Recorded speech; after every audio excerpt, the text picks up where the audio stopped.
Donc bonjour à tous, ici c'est Jean-Jean, alias Jean-Jean la bricole, et sur cette chaîne on parle de crypto-monnaie et de minage de crypto-monnaie. Donc aujourd'hui dans cette vidéo, je voulais vous faire le tirage au sort du mois de mars pour la Gigi Pool, la pool communautaire qu'on a sur le projet Raptorum. Donc c'est normalement un tirage au sort qu'on aurait dû faire quand on a fait le live du mois de mars, mais on a eu un souci technique, en fait il manquait des participants dans le fichier que j'ai eu, et du coup on a préféré reporter le tirage au sort. Et je vous avais interrogé pour savoir si je groupais les deux tirages au sort avec le mois d'avril, mais vous m'avez répondu que vous préfériez qu'on fasse un tirage au sort distinct. Donc pour ce tirage au sort, il y a 3500 RTM qui sont un bloc de la pool communautaire qui a été mis de côté, et moi je vais rajouter, encore une fois, 3500 Raptorum. Donc en tout, il y a 7000 Raptorum à gagner, et ça va être partagé entre 10 gagnants. Donc le projet Raptorum, comme vous le savez, en fait c'est un projet pour lequel j'étais pas très convaincu quand j'ai commencé à l'aborder, quand il y a eu vraiment la hype et que le prix du Raptorum était très élevé. Mais plus j'ai pu échanger avec Fabrice The Baguette Nibbler, qui est le représentant Raptorum France, ou avec des membres aussi du projet US, canadien, etc., plus je me suis rendu compte que c'était un projet vraiment à part. C'est pas un bête copier-coller comme beaucoup de CPU coin. Et je le rappelle encore pour tous ceux qui veulent découvrir aussi le mining, c'est un projet qui se mine avec des CPU, donc vous n'avez pas besoin de carte graphique pour venir miner, hein. Vous n'avez pas besoin d'un joli rig comme celui-ci pour venir miner. Il suffit que vous ayez un processeur Intel ou AMD. Si vous avez un Ryzen, c'est encore mieux parce que ce sont ceux-là qui sont le plus performants grâce à leur gros cache L3.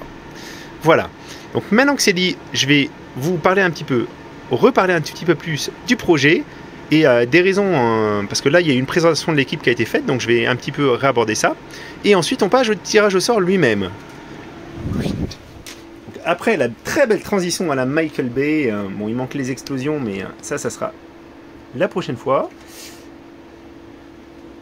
Je voulais vous parler, donc Monsieur TK a fait une vidéo justement sur la dernière fois, une des problématiques avec les crypto-monnaies, c'est les attaques 51. Donc si on arrive à avoir plus de 51% du hash rate, on peut faire des doubles dépenses. Et justement, c'est un des points forts du projet Raptorum, parce qu'en fait, ils ont un système qui est Proof of Work, donc on peut le miner avec nos CPU, mais aussi avec un système de staking et avec un système de smart node qui rend normalement le Raptorum, qui ne le rend pas attaquable grâce aux attaques 51. Donc voilà. Donc ça c'est des très gros points forts, et quand on regarde un petit peu le projet Raptorum, ils essayent aussi de faire que les dApps soient programmables avec des langages simples de programmation, des langages qui sont déjà utilisés, et que les développeurs n'aient pas besoin de devoir développer de nouvelles compétences. Donc c'est vraiment un petit peu leur point fort. Donc nous on a une pool qui est la Gigi Pool, donc n'hésitez pas si vous avez des questions, parce que je pourrais refaire un tutoriel peut-être pour ceux qui ne minent pas encore ici. Encore une fois, c'est juste une pool CPU, donc vous pouvez venir avec vos petits processeurs ou gros processeurs, on accueille tout le monde. Et vous voyez, on trouve des blocs régulièrement, donc ça fait aussi très plaisir. Alors dernièrement, on est bien d'accord, le Raptorum s'est vraiment cassé la figure. Il a vraiment baissé. Mais encore une fois, pour tous ceux qui rejoignent le mining ou qui sont là depuis quelques temps, il faut vous dire, ne regardez pas la profitabilité à un moment donné, à un moment T. Effectivement, si vous voulez vendre vos Raptorum, c'est peut-être ce qu'il faut faire, mais je pense qu'on est beaucoup dans une optique de plus long terme. Il risque d'y avoir bientôt des listings sur des exchanges, il risque d'y avoir des dApps qui vont être développés pour le projet, et tout ça, normalement, ça devrait amener une utilisation un petit peu accrue, et j'espère en tout cas qu'on va voir la valeur du coin s'apprécier. Mais moi, je peux pas je suis pas là pour vous donner des conseils en investissement. Après, il faut vous dire que vous ne minez pas avec des cartes graphiques, vous minez avec votre CPU. Si votre CPU, vous le downclockez comme il faut, en fait, si vous réduisez son core voltage, normalement, en fait, vous allez consommer à peut-être 30 ou 40 watts heure avec votre processeur, donc c'est pas un très gros coût, c'est pas un très gros investissement. Encore une fois, moi je vous demande pas de vous équiper pour miner du Raptorum, sauf si vous avez besoin d'un PC, bien sûr, auquel cas vous achetez un processeur récent. Mais si vous avez, comme vous avez déjà le matériel, ça peut être intéressant d'en acquérir Et je vous avais déjà expliqué, mais en plus il y a une plateforme qui s'appelle Inodez qui permet aussi de faire du staking. Donc vous allez pouvoir placer vos Raptorum et ça va vous rapporter en fait ça va vous rapporter un rendement supplémentaire parce qu'ils vont être montés dans les nodes, dans les smart nodes qui sécurisent le réseau. Et du coup, ça vous permet en fait de toucher et côté mining et côté staking. Donc c'est une très bonne façon en plus de conserver vos Raptorum et de les faire fructifier. Ça, c'est vraiment valable. Il y a beaucoup de gens qui ont tendance à regarder la valeur à un moment T. Et moi, je vous rappelle, il y a eu un moment en 2017 où on pouvait miner un Ethereum par jour avec un petit rig de minage. Et les gens qui ont vendu à ce moment-là ou qui n'en ont pas du tout conservé, effectivement, ils doivent s'en mordre les doigts aujourd'hui. Alors, je ne pense pas que le Raptorum ira jusqu'à 3500 $. S'il va jusqu'à 3500 $, ben, on sera tous très très heureux. Hein. Mais même ne serait-ce que s'il retape son all-time high, je pense que pour les gens qui ont miné et sur le long terme, ça pourrait être très intéressant. Voilà. Donc, par rapport aux autres projets aussi, je voulais vous montrer, mais mon collègue Fabrice, qui est le représentant Raptorum France, a fait aussi un petit peu... il nous a montré un petit trombinoscope de l'équipe qui est derrière le projet Raptorum pour vous montrer aussi que c'est pas des gens qui sont nés de l'année dernière pluie. Big Piggy, par exemple, ça fait très longtemps qu'il est dans le domaine, qui suit les cryptos. Il y était depuis longtemps. Alors, par contre, il a son franc-parler, ça je vous le cache pas, parce qu'il a traité l'abruti tous les utilisateurs de TradeOgre qui minaient directement chez TradeOgre.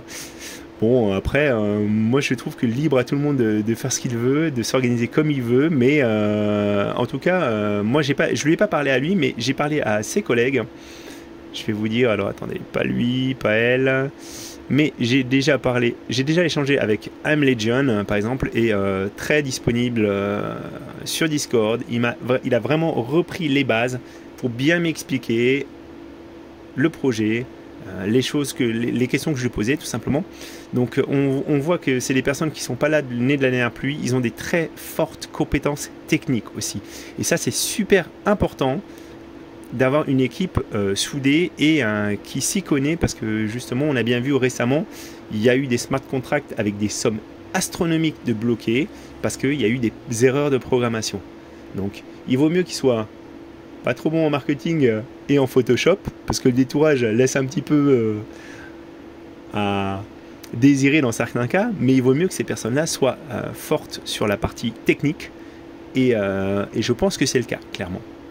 Après, moi, encore une fois, je ne suis pas développeur, donc je peux pas... Et on a aussi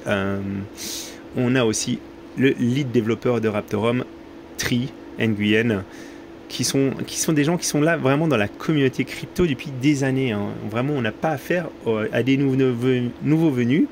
Et c'est pareil, le projet a été ultra hypé à un moment. C'est pour ça qu'on avait un cours qui était absolument énorme.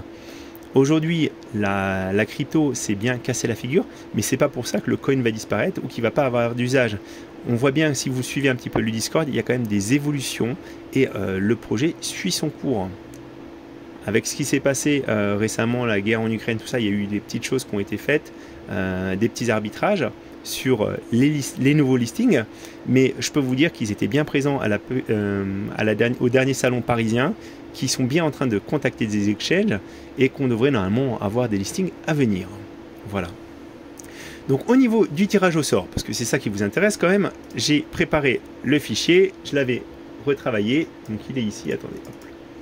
Donc, parce que le premier fichier que j'avais reçu, en fait, comme notre pool opérateur avait des gros soucis de santé, il n'avait pas de PC, il avait une tablette, et en fait, j'avais eu que 42 numéros, alors que vous voyez, 42 adresses différentes, et je m'étais dit, il y a un truc qui ne va pas, parce que normalement, on en est à plus de 150.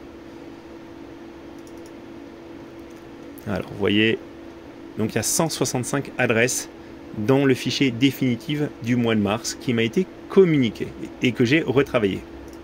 Voilà. Donc maintenant, ce que j'ai fait, c'est que les adresses, comme d'habitude, je les ai mis sur Plouf Plouf. Et ce que je vais faire, c'est que je vais cliquer sur les tirages au sort. Alors, Plouf Plouf. Ce qui est très dommage pour l'instant, c'est qu'on n'a pas les noms des gagnants. Donc on va voir un petit peu si on peut pas rajouter peut-être des informations, parce que c'est un petit peu dommage. À chaque fois, je le fais. Et donc ça sera le numéro 10. ce qu'on va faire, on le fait par ordre décroissant, comme à chaque fois. Et le problème, c'est que quand il me le copie-colle, il me le copie en blanc. Je crois que c'est ça l'histoire. Ouais, vous voyez, voilà. Bon, allez. Donc on fait ça à l'arrache, mais normalement ça va marcher. Voilà. Donc on va tout de suite tirer le prochain. Voilà, donc refaire, on enlève à chaque fois bien sûr le gagnant. Hein.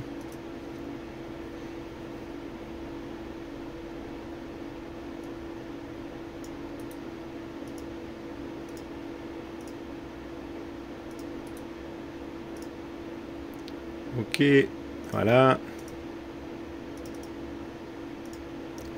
Donc ce que je vous propose, c'est que les gagnants, si vous voulez être connus, en fait, vous me contactez sur Discord et puis vous me communiquez votre numéro.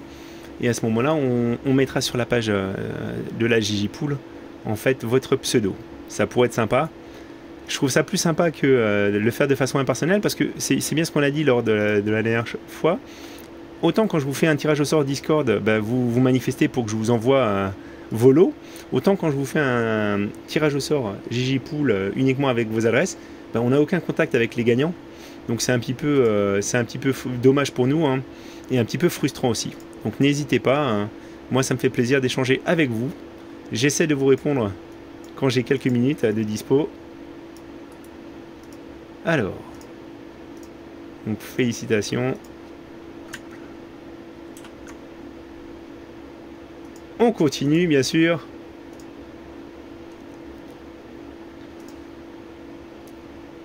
Voilà. Donc dans les projets, ce qui me plaît beaucoup aussi avec le Raptorum, c'est que c'est vraiment un projet qui inclut tout le monde. Parce que comme on est vraiment sur un projet CPU Coin avec son propre algo, hein, ça c'est quand même... c'est pas tous les projets qui ont leur propre algo, même si c'est un assemblage algo, ça a été bien fait. Donc tout le monde peut participer, même si aujourd'hui ça représente pas des sommes mirobolantes, ben justement, peut-être que demain ça peut changer. Et encore une fois, ben, vous participez à la communauté, vous faites fonctionner cette blockchain qui est très sympa.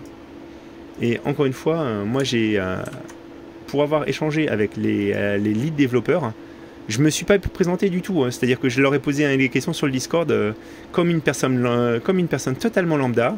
Et ils m'ont répondu tous en moins de 24 heures. Donc c'est un super bon signe. Ils sont vraiment investis dans le sujet. Et puis ils n'ont pas hésité à me demander mon point de connaissance pour savoir en fait s'ils me parlaient chinois ou si j'allais bien comprendre.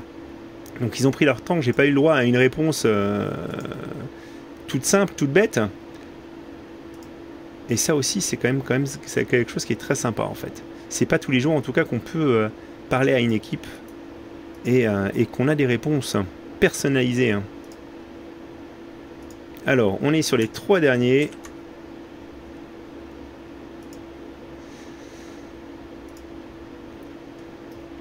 Et tout se passe bien pour l'instant. Ouf. Voilà, donc il y aura bientôt un live pour le tirage du mois d'avril. Et en ce moment, en plus, on trouve beaucoup de blocs. Donc comme je vous le disais tout à l'heure, aussi, c'est lié à la baisse de la difficulté du réseau. Attendez, je vais vous en reparler. On va tirer le grand gagnant. Tadam! Le grand gagnant arrive. Donc félicitations à lui.